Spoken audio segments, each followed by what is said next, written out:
안녕하세요. 저는 침례신학대학에서 대학원과 이제 THM을 공부하고요.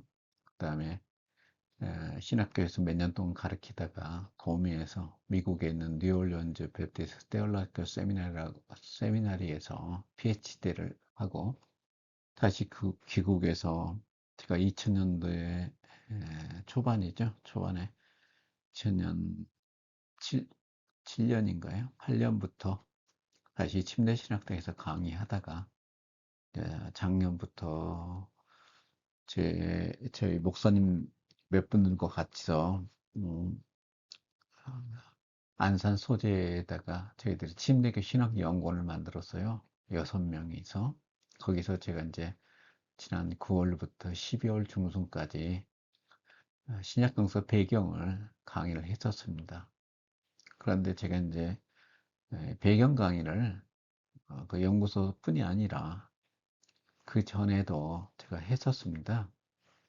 그 전에도 침례신학대학의 신학대학원에서 어, 신약성서 배경을 가지고 한 두 번 정도 강의를 했던 것 같아요.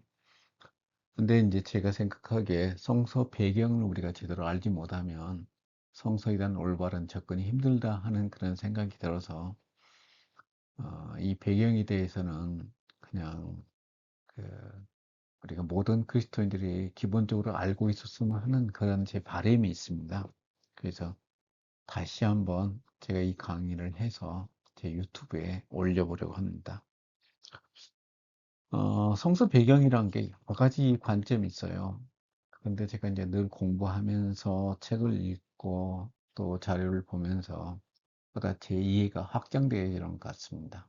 그래서 오늘은 정치적 배경에 대해서 얘기를 해보려고 합니다.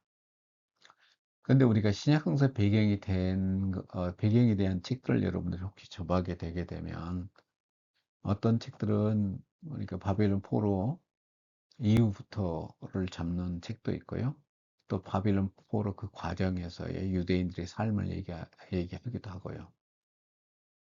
때로는 이제 우리가 이제 제처럼 알렉산더 대왕이 332년에 유대를 점령하게 되잖아요. 그 이후로 우리가 이제 중간사와 함께 중간사 아니죠.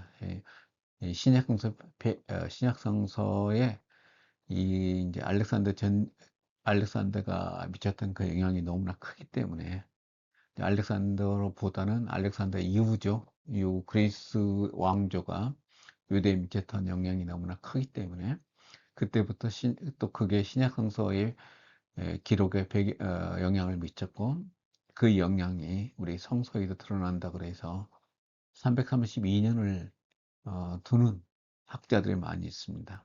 그래서 저도 이 바벨론 포로 이후부터 시작해서 우리가 성서 기록이 끝날 때까지 성서 기록이 끝나고 나서 그 이전 전후까지를 신약 성서 배경에 중요한 시기가 된다 생각합니다. 그래서 그런 점에서 저도 오늘 그런 것들을 염두에 두고 정책 배경에 대해서 같이 얘기를 해보고자 합니다. 그래서 저도 알렉산더부터 제3차 전쟁이라고 오늘 테마를 잡았습니다. 여러분들이 알렉산더 대왕에 대해서는 많이 알려져 있죠.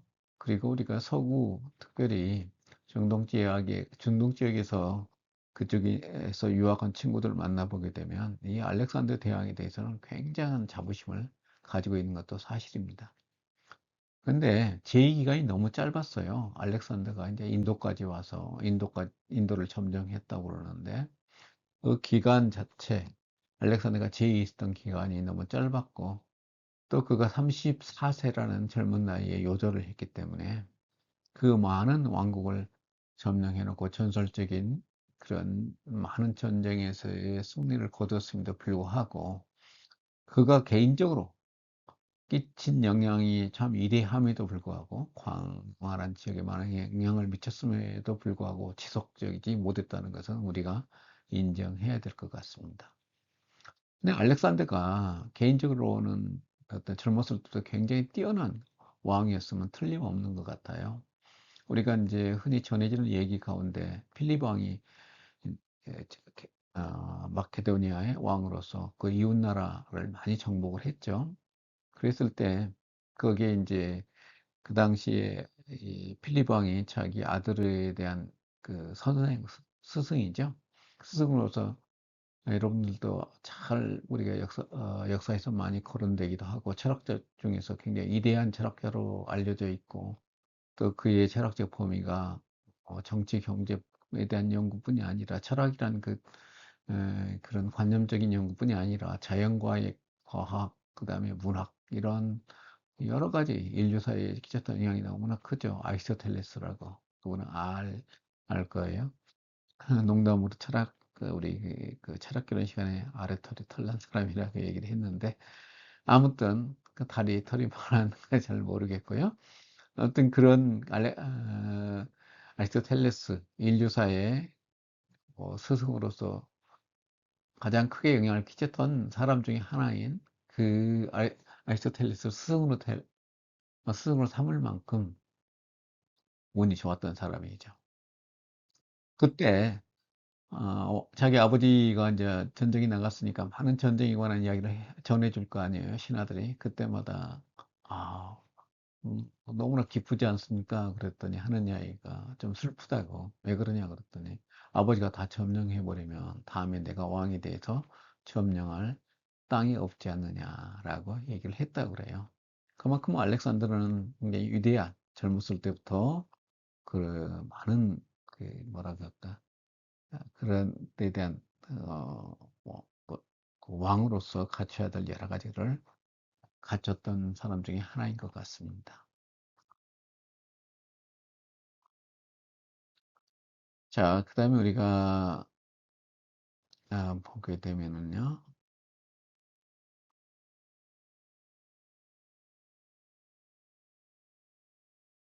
이제 강의에 들어가서요. 이렇게 이제 유대 역사를 간략하게 이제 에, 이게 이제 알렉산더 대왕 이전에 유대 역사를 짧게 살펴보고, 그리고 나서 본격적으로 정치적인 배경을 얘기해 보고자 합니다. 그러니까 중간기 이전이라 그러죠. 우리가 중간기라 그러면은 말라기, 말라기가 성경이 이제 구약 성경 마지막으로 기록이 되잖아요. 이제 중간기, 그 이후에서 우리가 신약 성서가 기록된 거죠. 그래서 그러니까 신약 성서가 언제 처음으로 기록됐느냐 하는 문제는 또 다른 차원의 문제죠. 그래서 이제 예수님 이전, 우리가 그 정도로 얘기해 볼 수 있겠죠. 그래서 이제 말라기 선지자 마지막으로요. 예언이 끝나고 나서 그다음에 이제 신약 성서가 시작되기 이전을 중간기라고 합니다. 그럼 이제 그 중간기 이전에 대해서 우리가 약간 거기에 대한 지식이 있어야 되니까 또 그 이야기를 좀 해볼까 합니다. 그래서 우리가 구약 성경 교회에서 이제 많이 설교를 들으면 목사님들이 얘기하죠. 바벨론 시대. 그래서 구약 성경에서 굉장히 중요한 그 사건 중에 하나가 유대인들이 당했던 아주 불행한 역사죠. 그런 역사 중에 하나가 이제 이 바벨론으로 이제 포로를 당하는 그런 과정이죠. 그때 유대의 이제 선지자로는, 이렇게 눈물의 선지자는 에레미야가 있죠. 그래서 여러분들이 혹시 에레미야에 대해서 교회에서 설교도 많이 듣고 또 책도 이제 읽어보고 그럴 텐데요. 눈물의 선지자뿐이 아니라 인생 삶 자체가 굉장히 불행했던 선지자죠. 그래서 에레미야는 이제 그 당시에 유대 히스기야가 아니죠. 그 이후에 그 당시 여러 유대 왕들한테 얘기를 했죠. 우리는 바빌론에 이제 복속돼야 된다는 그런 얘기를 하죠. 그러다 보니까 유대인들 생각에는 그럴 거 아니에요. 민족의 반역자로 생각되었을 것입니다. 그러다 보니까 결국에는 그는 바빌론으로 못 가게 됐어요. 오히려 바빌론이나 애굽에 가서 포로가 잡혀간 게 아니라 바빌론이 이제 유대를 점령해 가지고 몇 차례 점령하죠. 세 차례 점령하죠. 세 차례를 점령해서 했는데 그 당시에 바빌론에 반대했던 유대인들이 그를 납치해 갑니다. 그래서 자기 동족교회에서 납치당해서 결국에는 마지막에 어떻게 죽었는가에 대해서도 우리가 역사의 기록이 없는 그런 선지자입니다. 그러지만 그가 했던 어찌 보면은 매국노란 그런 비판을 받아가면서까지 했던 여러 가지 예언들이, 또 하나님이 그를 통해서 우리한테 전해졌던 유대 민족과 또 후대에 우리가 읽는 구약 성경을 읽는 모든 크리스천들에게도 전했던 그 메시지가 너무 강력하죠. 그래서 이제 유대인들의 이제 바벨론 시대를 맞이합니다. 거기에서 구약에서 여러 군데서 또 그 당시 선지자들이 했던 이야기가 구약 성경에 잘 기록이 되어 있고요. 우리가 특별히 이제 배경을 얘기할 때, 우리가 이제 예수님께서 유대 1세기 당시 이 땅에 오셔서 복음을 전할 때 유대인들이 예수님을 굉장히 막 비난하고 거기에 대해서 반감을 품고 율법 파괴자라고 얘기했던 이유 중에 하나가, 그가 예수님께서 안식일을 새로운 관점에서 해석해 내었던 것입니다. 우리가 흔히 잘못하기 때문에 안식일을 폐지했다 그러는데, 우리가 우리 신약 시대에는요, 안식일이 가지고 있는 개념, 그 정신을 신약 성서로 새로운 관점에서 해석해서 그걸 받아들였고, 그게 우리가 주일날로 표현한 것입니다. 우리 교회가 초창기에는 기독교도 그냥 유대인들과 같이 안식일을 지켰어요. 근데 조금 시간이 흘러가면서 2세기 초라고 생각하는데, 2세기 초반부터는 유대인들과 분리되어 가지고 따로 교회를 형성하고, 그리고 거기에서 주일날 예배를 드렸던 걸로 추정을 합니다. 그다음에 인제 바벨론이 그렇게 오래가지 못했어요. 그리고 상당히 오랫동안 나라는 지속되어 있었지만은 유대를 지배하지는 못했습니다. 그래서 바벨론이 인제 페르시아의 통치에 들어가요. 이제 페르시아는 워낙 큰 왕국이었기 때문에 거기에 이제 바벨론이 속하게 되는 거죠. 우리가 인제 여러분들도 인제 1 세기 유대에 대해서 특별히 신약 성서도 얘기할 때 헤로드 왕조 같은 게 있잖아요. 왕조이지만은 로마의 식민지 역할을 하게 되잖아요. 로마에게 조공을 바치고 자신들의 정치적인 유대에 대한 정치적인 지배력을 어 행사하게 되는 거죠. 그런 것처럼 바벨론도 페르시아의 밑에 들어갑니다. 근데 이 페르시아 시대에 유대인들이 이제 유대로 돌아오게 돼요. 그게 바로 고레스 칙령이라고 우리가 구약 성서에 잘 나타나 있죠.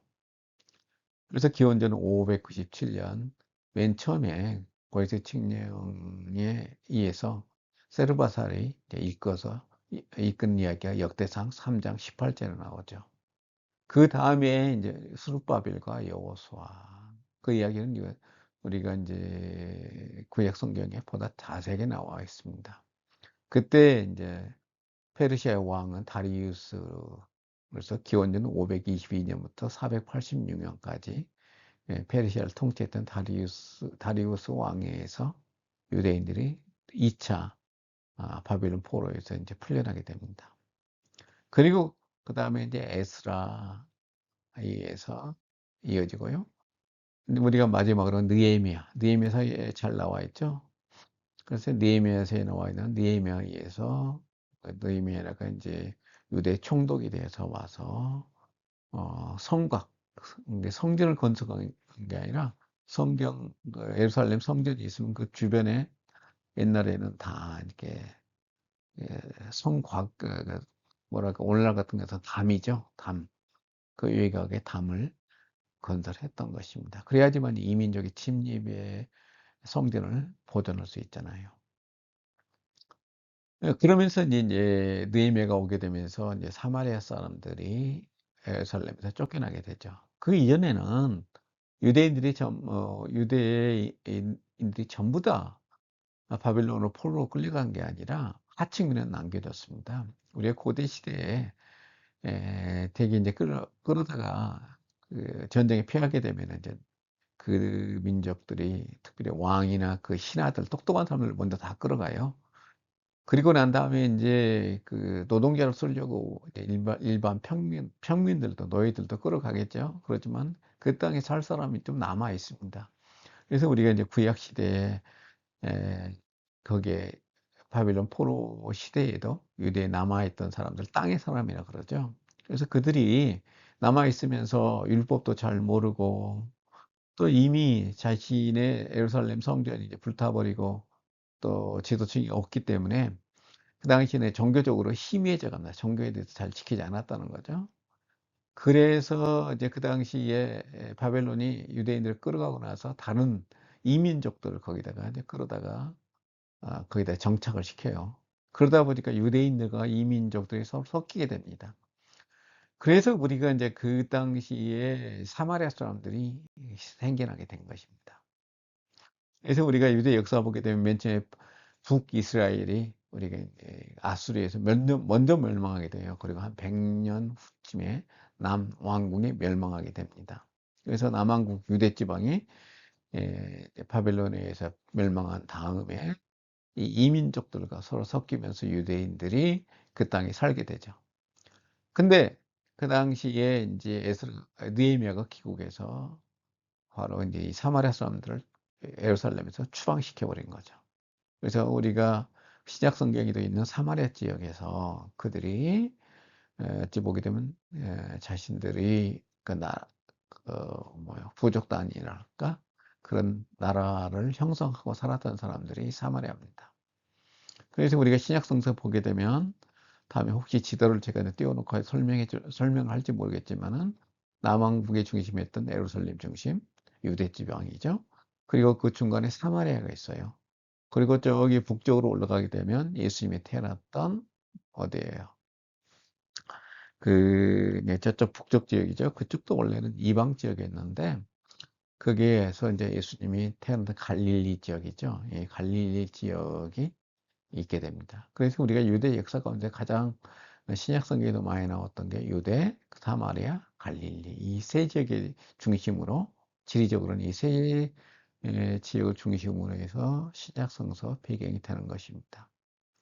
그래서 신구약 중간기 말라기 이후 5 세기부터 AD 1 세기에 대한 우리가 그 개관이 필요하다는 거죠. 그래서 제가 뭐 여러 가지 여기에 대해서 정확한 도표를 제시해 놓고 시기별로 얘기하지 않았지만 이런 사건이었다는 것입니다. 그다음에 제가 이 강의를 위해서 사용하는 그 여러 자료들이 있어요. 근데 제가 오늘 좀 소개를 할까 하는데요. 우리가 가장 많이 하는 게 이 당시의 유대인들의 역사. 그래서 말라기 이후의 역사에 대해서 가장 많이 얘기하는 게 요세푸스라는 사람입니다.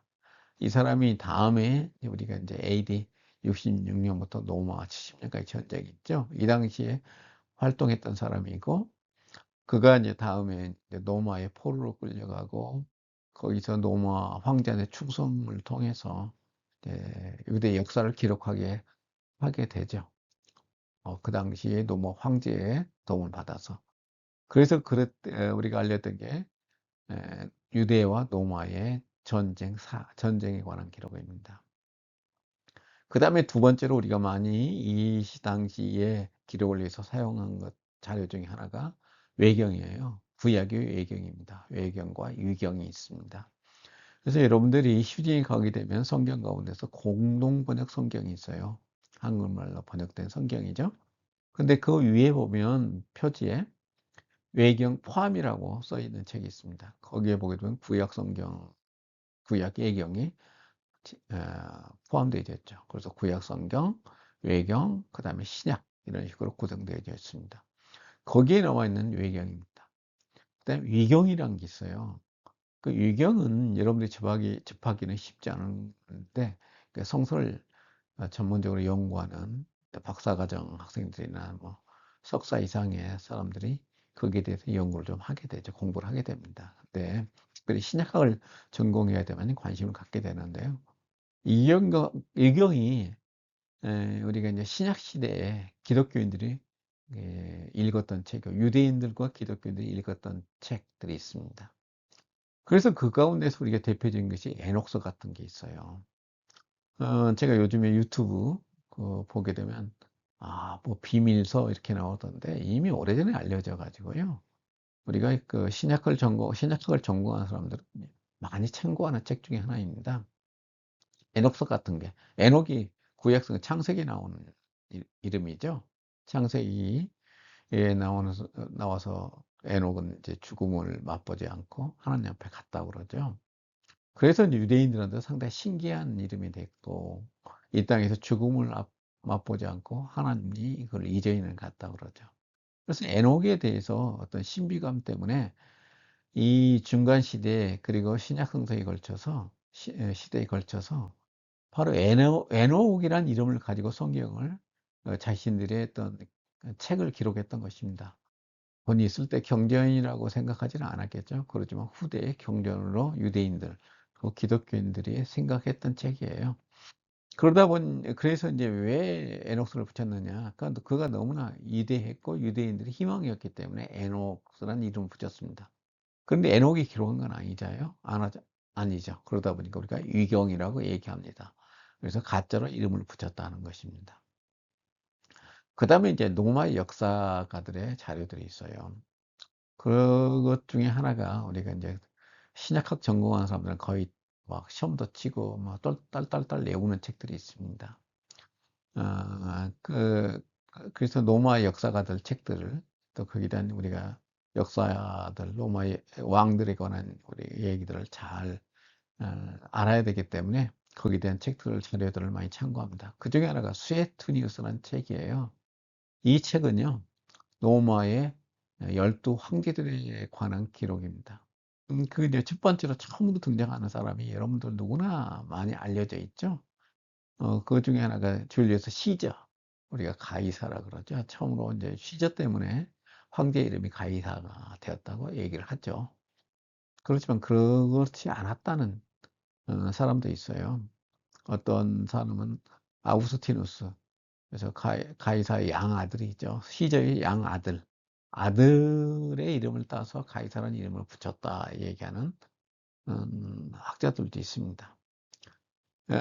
그다음에 인제 그 로마의 역사가들의 예 역사적으로 로마의 역사가 많이 기록되어 있잖아요. 그런 역사가들의 자료들을 사용해서 우리가 배경을 공부하게 될 것입니다. 그래서 이 시대에 일어난 사건이나 기록된 문헌이 신약 성서 이해에 많은 도움이 된다는 것입니다. 그리고 인제 제가 참고하는 것 중에 하나가 논문들이 있어요. 우리나라 말로 번역된 논문도 간혹 있는데 거의 드물고요. 대개 영어로 기록된 논문들입니다. 근데 그런 논문들을 참고해서 이 강의를 해 나갈까 합니다. 제가 이 두 번째까지 이 강의를 이렇게 하고요. 또 그다음에 이어서 계속해 나가도록 하겠습니다. 감사합니다.